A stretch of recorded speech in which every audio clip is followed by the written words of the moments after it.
Hi everybody, it's Chris here from Serene Education speaking. I'm just looking at the sterling against the US dollar pair this morning for the 1st of October 2010, and I'm looking at it on our CTC strategy template, 6 time frames on our Metastock Pro platform.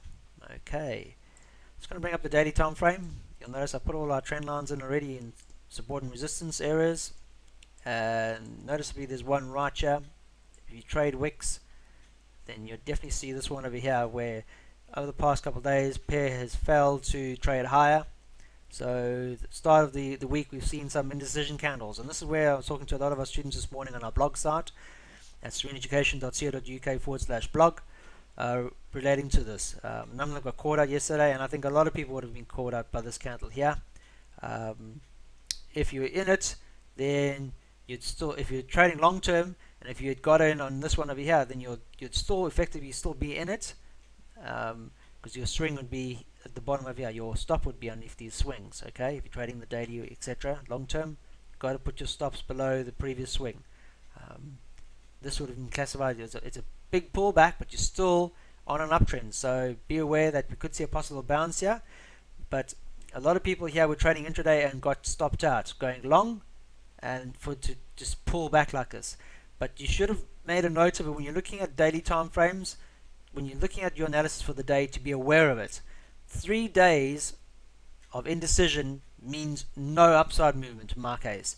This, if you're going to have an indecision, this candle here should have closed higher, cancelling all this. The 2 days, an upside candle would have given me a decision candle to act to go long. But because this candle here still closed lower, we should subsequently be looking for shorts opportunities. Okay, shorting opportunities. So if you're trading intraday, your entry would either be the close of the previous day or that day there, or if you're trading the wicks, then your open would have been the low of that day there on Wednesday, and your first target would be in here at 1570. That's it. Trend line, previous support, resistance. That would have been your first target intraday. Okay. If you're looking for longs, you would have had to sit on your hands and waited for the price to close higher, cancelling this indecision. Okay, that's how you read it, guys. Got to wait for a decision candle after indecision. That to me is a decision candle, a close lower, open and closed lower in the previous day after indecision. This looks like a shooting star formation for me after an uptrend.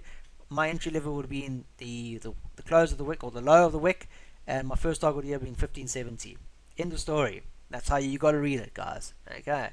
We're still pushing for 1600 because we're in an uptrend, but we're going to get consolidation periods, and this is just a consolidation period. People taking profits off the table. Okay, upside, profit taking, upside. So what happened? Subsequently, we had downside movement. Now, if you traded open and close here, you would have made your target. You wouldn't have been faked in.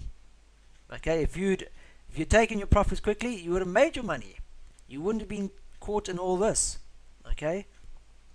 Didn't close higher, then that's still confirming downside movement. However, no, we're now testing a trend line.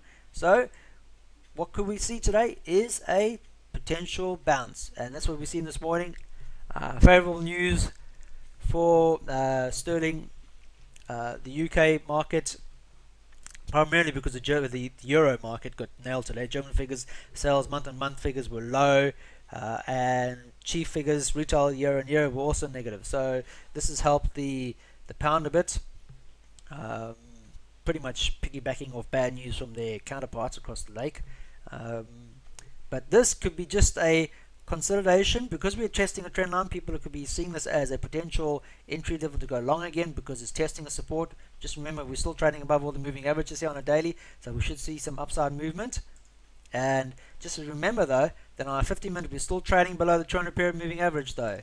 Okay, if it's trading higher than the 1579 mark, then we should look for upside movement to 1592. If it fails to break higher than that, then we could see a possible pullback to the downside. Okay, so look at that to the 15-minute chart. If you're trading intraday as your level, you can see here we had previous support, a breakout of that support. Now we're having retest and failure to close higher than 1578, could see this fall back down. Okay, just be aware of that. Do your analysis, follow the rules, and trade serenely.